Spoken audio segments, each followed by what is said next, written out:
Bonjour à tous et bienvenue sur le plateau de Bonjour chez vous. Aujourd'hui, nous allons voir comment bien commencer son mariage.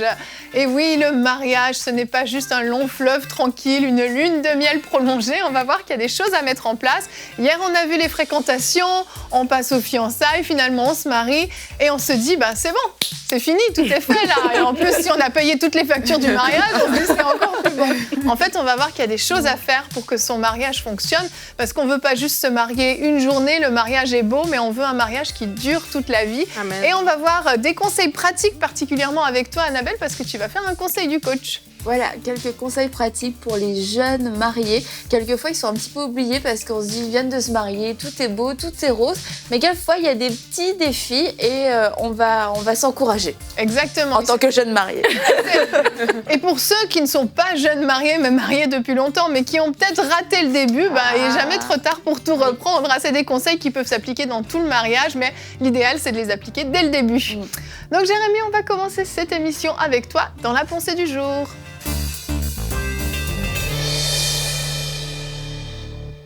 Tu n'es plus célibataire, bien sûr si tu es marié. Et donc cette pensée va s'adresser d'abord des célibataires qui disent Amen. À ceux qui... Oui, si vous n'êtes pas célibataire, prenez cette parole pour vous. Au nom de Jésus.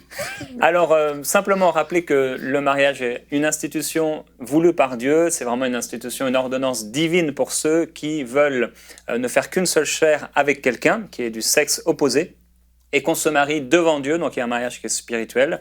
Mais il y a aussi un mariage qui est légal. On ne fait pas l'un sans l'autre, les deux sont vraiment importants.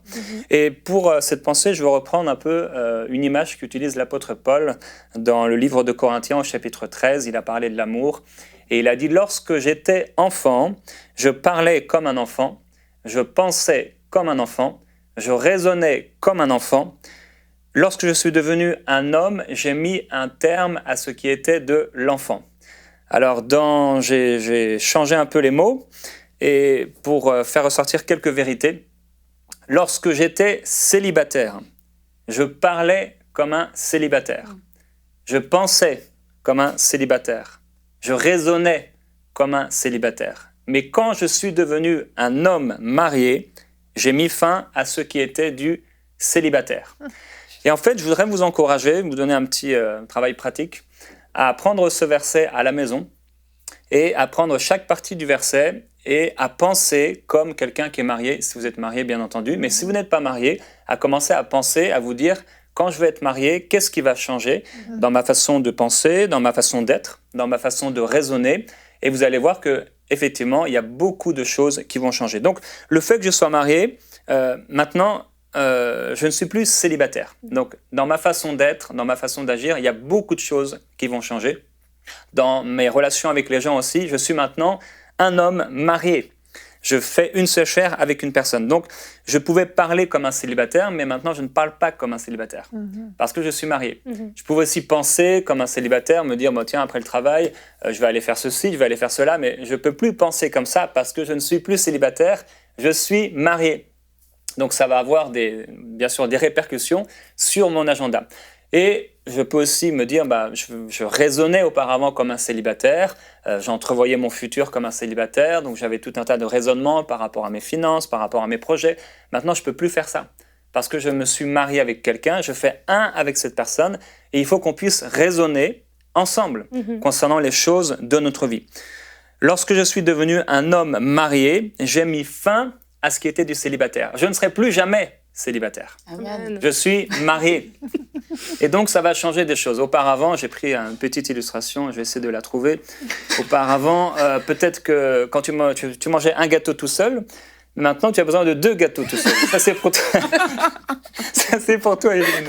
Et peut-être, si tu avais des problèmes d'argent, auparavant, tu mangeais une fraise. Maintenant, tu vas couper la fraise en 2. Réfléchissez à cela au nom de Jésus et soyez bénis. C'est sûr que c'est un encouragement. Bon appétit, Jérémy. Merci. Excellente pensée du jour.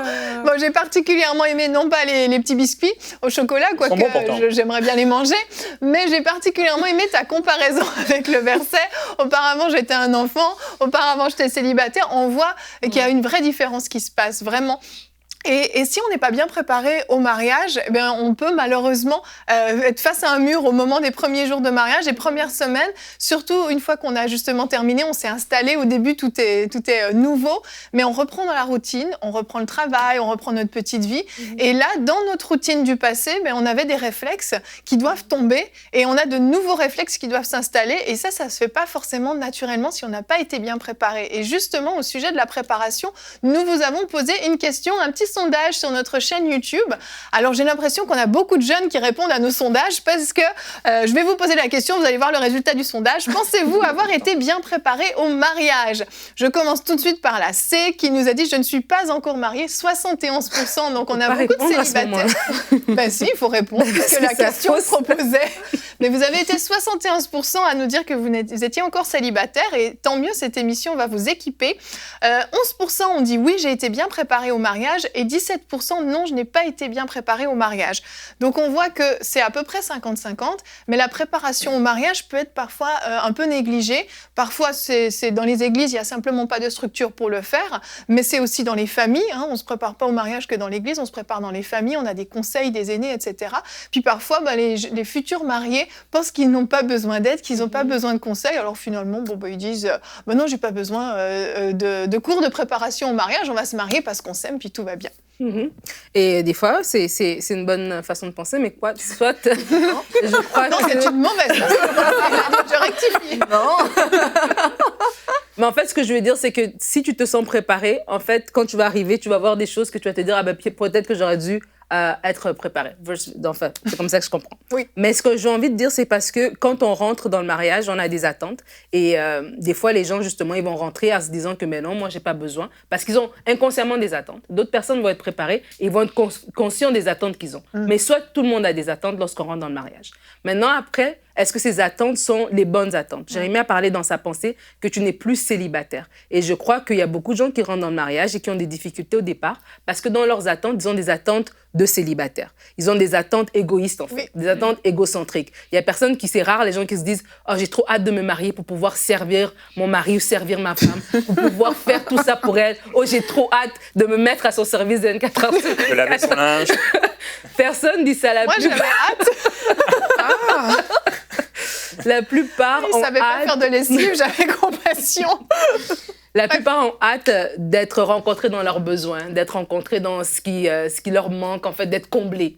Et c'est pas mauvais en soi, mais je crois que c'est important de remettre les choses au bon ordre et d'ajuster par rapport à la réalité. Parce que quand on a beaucoup d'attentes, et des fois, quand on parle du début du mariage, ce qui va des fois venir créer un souci, c'est que l'homme, par exemple, va avoir des attentes, parce que la femme et l'homme sont différents, chacun a des attentes différentes. Donc, une femme qui a des attentes, par exemple, que son mari lui donne plein de cadeaux, ou bien que tous les soirs, on doit manger ensemble, et l'homme qui a des attentes que sa femme soit toujours au top dans sa beauté, dans son apparence, etc., qui soit toujours près de lui physiquement et tout ça, ce sont des attentes, mais après, parce que je ne suis pas célibataire, mes attentes ne sont pas égoïstes. Donc, ça veut dire, en tant que femme, si je connais notre salaire, je connais le salaire de mon mari, je ne peux pas me dire, je veux que tu m'achètes des trucs hyper chers, quand je sais que notre budget, en tant que jeune mariée, on ne peut pas se permettre. Et des fois, ça vient frustrer l'autre, ça vient créer des malentendus. Mais si je comprends qu'en fait, les cadeaux, c'est juste une expression de ton amour, l'autre va t'aimer d'une autre manière, il va te donner peut-être des cadeaux moins dispendieux et tu vas les apprécier. Pourquoi? Parce que le but, c'est qu'on ait une équipe. De la même manière, l'homme aussi, qui va avoir des attentes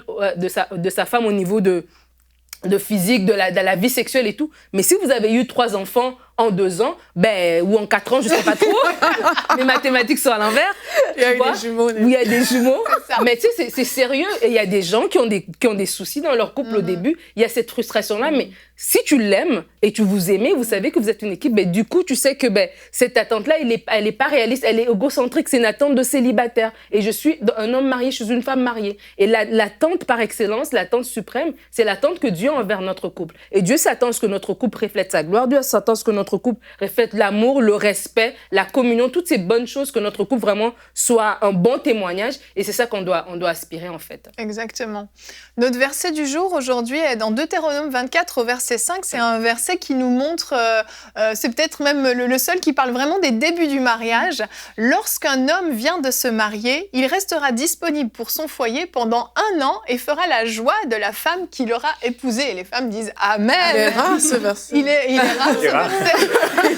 On n'en parle pas souvent. C'est très puissant. Ce verset nous parle du service militaire. À ce moment-là, les jeunes mariés étaient exemptés du service militaire pendant 1 an. Donc, il ne s'agit pas d'arrêter de travailler pendant 1 an, je précise. Mais en fait, ce verset nous montre une responsabilité de l'homme d'être disponible pour sa femme, parce que Dieu connaît les besoins de la femme. Et en fait, ça nous... Pardon? C'est pas moi, c'est derrière. C'est derrière. Mange ton chocolat. Et en fait, ce verset nous montre que l'homme doit être présent dans son foyer parce que peut-être que justement, avant d'être marié, l'homme avait l'habitude d'être très indépendant, très autonome. Mais aujourd'hui qu'il est marié, il doit consacrer du temps à sa femme et à faire la joie de sa femme. Moi, je dis Amen. En effet, c'est vraiment fort ce verset. D'ailleurs, on l'utilise régulièrement avec Annabelle quand on fait des conférences de couple.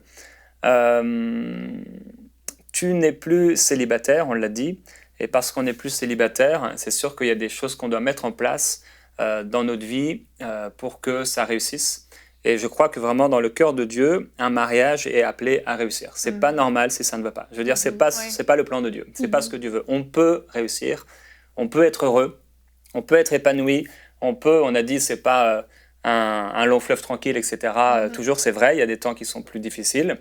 Mais je crois que c'est le plan de Dieu qu'on soit dans un pays où coule le lait et le miel. Amen. Et donc, ça va demander de l'investissement pour apprendre à cultiver cet amour. Tu donnais au tout début, tu parlais de l'argent qu'on peut investir dans le mariage.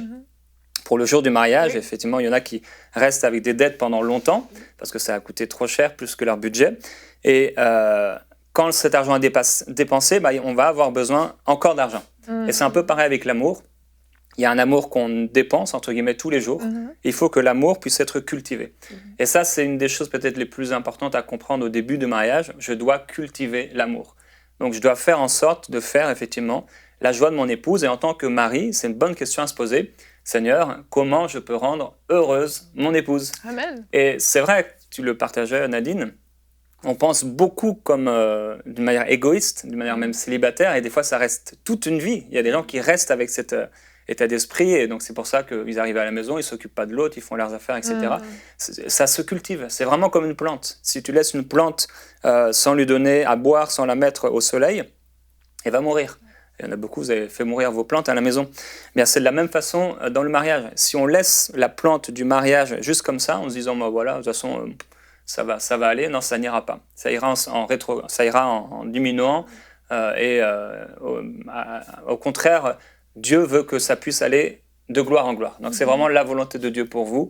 Et dans le début du mariage, je pense personnellement, c'est une parenthèse, mais c'est vraiment bien de pouvoir être accompagné.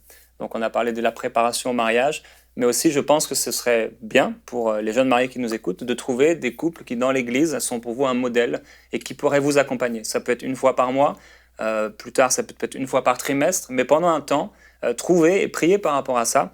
Quel est le couple autour de moi qui aurait un peu de temps à nous accorder pour les questions qu'on peut avoir. Parce qu'il y a des questions qu'on n'ose pas poser aux gens.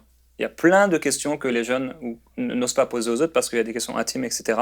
Et parler à un couple, parfois, c'est vraiment une bonne chose. Exactement, tout à fait. Aurélie, tu voulais ajouter quelque chose avant que le conseil du coach? Moi, je pensais à ce qu'il vient de dire, en fait. Parce que j'ai vu que dans des églises, en tout cas, il y a ce système qui est mis en place, mais parfois, ça s'arrête quand les personnes sont mariées. On s'arrête là.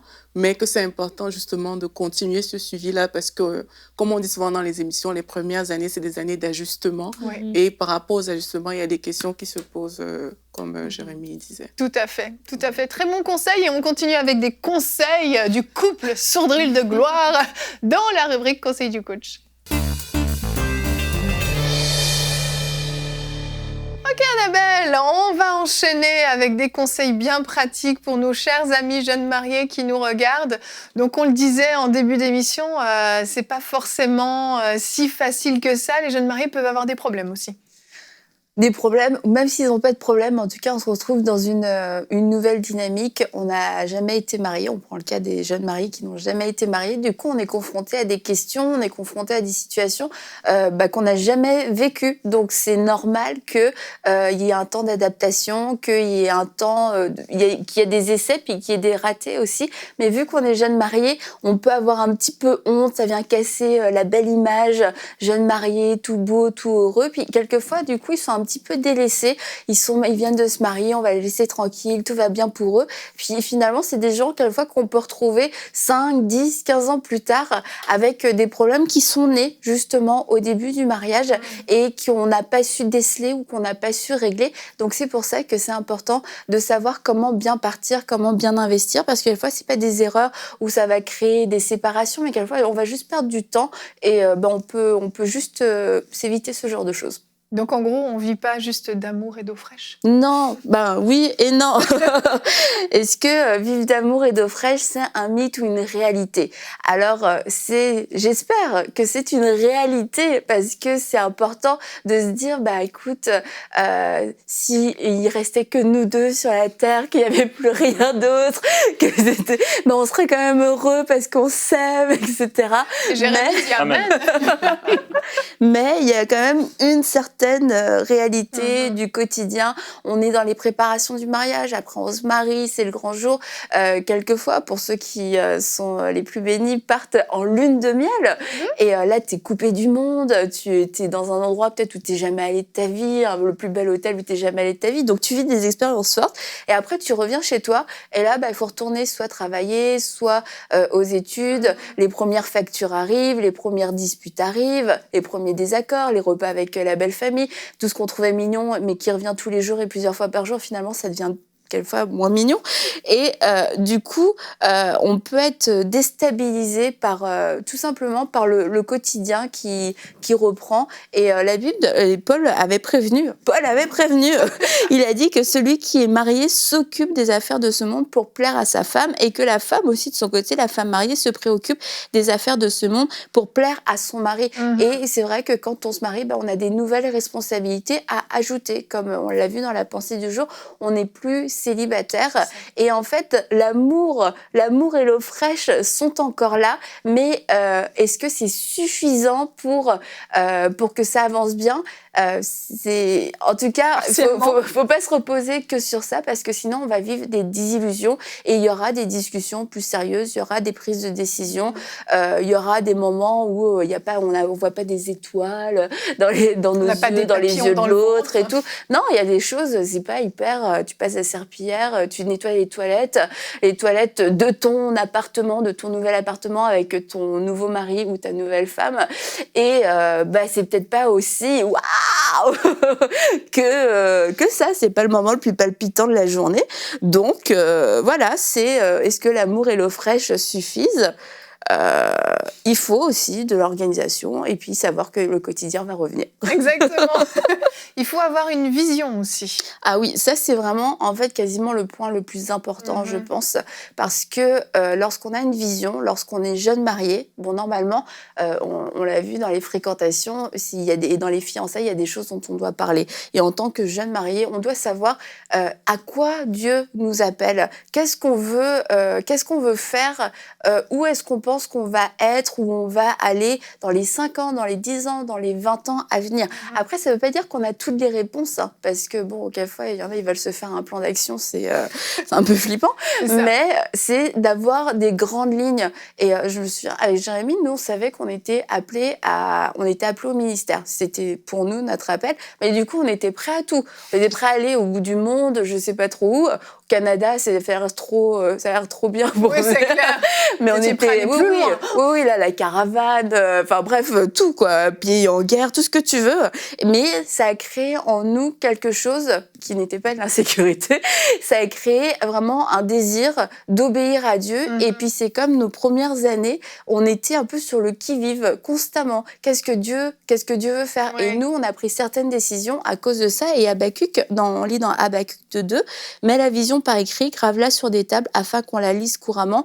Et je crois que c'est important en tant que jeune couple d'écrire sa vision et puis d'y revenir régulièrement parce que ça va être comme un fil conducteur. C'est la direction qu'on veut prendre et ça va nous éviter de nous perdre peut-être avec des opportunités de travail, avec des moments plus difficiles aussi où on va prendre des décisions sur un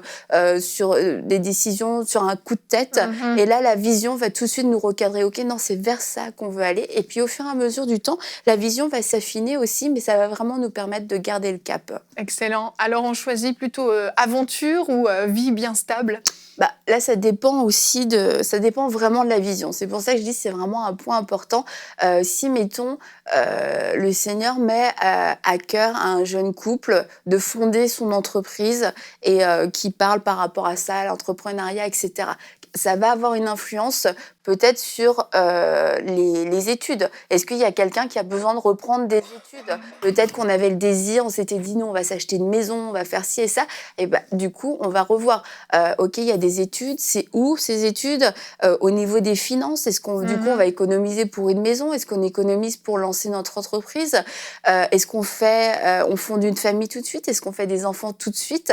C'est vraiment ça va être la vision en fait qui va déterminer ça, parce qu'on peut soit l'un ou l'autre, on peut rentrer dedans avec beaucoup de préjugés. On est jeune marié, on part à l'aventure, on claque tout notre argent, tout le salaire qui rentre, direct on part, on se prend un vol, on profite à fond. Vous avez raison, faites-le avant d'avoir des enfants. Et on fait ça, on s'achète pas de voiture, on fait du stop. Ou alors il y en a, ok, on est marié, on met tout en commun, on dépense plus rien, et pendant 5 ans on voyage plus, on fait ça, on va s'acheter notre maison, blablabla. Il y a un peu ces deux extrêmes, mais ça doit pas dépendre de nos aspirations personnelles, notre manière d'avoir été éduqués. C'est vraiment la vision qui va dicter ça. Par contre, là où j'aimerais vraiment insister, c'est que ce temps à deux, c'est un temps, un temps qui ne reviendra jamais. Oui, quand les enfants vont partir, mais même quand les enfants vont partir, on sera plus jeune mariés, on n'aura plus le même âge. Donc, il y a quand même ce moment qui est unique dans la vie des jeunes mariés où on doit apprendre à passer du temps ensemble et se dire, s'il y a un truc un peu fou à faire, on peut le faire maintenant. Avec Jérémy, franchement, il n'y a pas grand-chose qui pouvait nous arrêter. Non, même au début, quand on a eu Eden, on était un peu... bref. Mais j'ai pas de regrets en fait, parce que c'était le temps où on pouvait le faire. Et puis maintenant que je suis devenue une dame, il y a des choses que je ne voudrais même plus faire. L'aventure me ferait plus du tout rire. Je suis devenue snob. Donc c'est important de profiter de ce temps qui est vraiment unique. Et puis aventure ou stabilité, c'est vraiment dans les finances, le temps libre et les enfants, c'est la vision qui va le déterminer. Et du coup, ça me fait arriver, merci, à mon dernier point, le fait de passer du temps ensemble, ça va nous permettre d'apprendre à se connaître, que ce soit physiquement, émotionnellement et spirituellement. Et en fait, vraiment, dans apprendre, il faut comprendre qu'il y a un processus. Et c'est peut-être là que viennent les désillusions et les déceptions. On a déjà passé les fréquentations, les fiançailles, on se marie, ça va être génial, on rentre dans le mariage, un mariage mature, un mariage épanoui. Mais en fait, il y a ce processus d'apprentissage. Et physiquement, c'est au niveau de la sexualité. Alors, en tant que jeune chrétien, des fiancés chrétiens, normalement, il n'y a pas eu de sexualité avant le mariage, donc on se dit, le jour de la nuit noce, ça va être l'explosion de bonheur, etc. Et ça peut être la déception. Déjà, si la jeune mariée était vierge, ne serait-ce que physiquement, oui, il y a des douleurs, ça peut être surprenant, surtout si on n'a pas été informé, surtout si on n'a pas été formé, on n'a pas été suivi. Et là, d'un seul coup, ça remet tout en question, ça crée même des frustrations, des disputes, et du coup, la sexualité, ça devient devient un sujet tabou, on sait pas trop, on s'imaginait que ça allait être génial, puis c'est pas si génial. Finalement, on fait pas l'amour 10 fois par jour, on n'est pas en train de vivre tout nu. C'est des choses comme ça. Apprendre à se connaître physiquement. Donc la sexualité, ça va être aussi un apprentissage. On va apprendre et puis on va grandir et puis ça va aller de mieux en mieux. Apprendre à se connaître émotionnellement. Ça, c'est au niveau du caractère, des réactions, de la personnalité. Il y a des choses qui vont ressortir une fois mariés, même si on a eu un bon suivi, parce que on n'a jamais été dans ce rôle, dans cette position d'époux ou d'épouse. Donc, on va être confronté à des nouvelles choses et quelquefois, il y a des choses qui vont ressortir de nous et que l'autre va voir, on va dire « Oh, ça, c'était pas dans le contrat ». Et on va apprendre à se découvrir et puis aussi à s'apprivoiser, à se connaître, à se comprendre et à mieux communiquer, mieux comprendre les besoins de l'autre et apprendre à se connaître spirituellement. Parce que c'est deux appels de destinée qui se rencontrent et là, il va y avoir un chemin commun dans lequel on va devoir marcher et quelquefois, on n'a pas exactement les mêmes appels et ça peut créer de la confusion. Je comprends pas comment moi, je vais pouvoir entrer dans mon appel si toi, t'es dans ton appel. Mais si on s'est marié et qu'on a eu l'approbation de Dieu, Dieu n'est pas fou et Dieu va savoir comment faire en sorte que ça fonctionne. Jérémie et moi, si on avait vu une image de nous aujourd'hui, on se serait dit mais jamais on pourra fonctionner ensemble, jamais on pourra servir le Seigneur ensemble. On est trop différents, mais le Seigneur a su comment nous réunir. Et aussi, au niveau de la vie spirituelle, ça peut être une surprise quand on se marie, parce que là, comme on dit, l'homme et la femme mariée se préoccupent des choses, de plaire à leur mari ou à leur femme et tout ça. Et du coup, on peut être déstabilisé dans notre propre vie spirituelle, parce que d'un seul coup, il y a quelqu'un d'autre qui est là, je peux plus me lever à la même heure, je peux plus prier comme je veux, etc. Et puis l'autre aussi, on comprend pas trop sa vie de prière. Toi, tu jeûnes pas autant. Tu veux tout le temps manger, pourquoi t'es pas spirituel? Et c'est d'apprendre aussi à se connaître et à se comprendre, à se respecter et à grandir ensemble. Donc l'apprentissage, c'est un processus. On peut commencer bas, mais on a toute une vie devant nous et c'est normal de vivre cette croissance. Faut pas être déçu, faut pas être déçu, c'est normal. Donc voilà. Excellent conseil, merci Annabelle. Et je l'ai pas dit en début d'émission, mais c'est peut-être évident pour certains et d'autres pas, c'est que jeune marié, c'est pas juste les premiers mois juste après le mariage. C'est comme tu le dis, cet apprentissage de l'autre se fait vraiment sur des années. Et je dirais même que 5 ans de mariage, c'est encore jeune marié parce qu'on apprend vraiment à se connaître. Et on est à un âge où on change tellement en plus dans notre personnalité, dans notre vie même professionnelle, personnelle également. En fait, je pense que tous ces conseils que tu as donnés là, ils sont vraiment à appliquer même sur plusieurs années parce que oui, être jeune marié, ça dure longtemps finalement. Merci beaucoup pour ces excellents conseils. Merci à vous tous, chers chroniqueurs, et merci, chers téléspectateurs, de nous avoir suivis. On va se retrouver demain. Tu dois finir ce que tu as commencé sera notre thème du jour.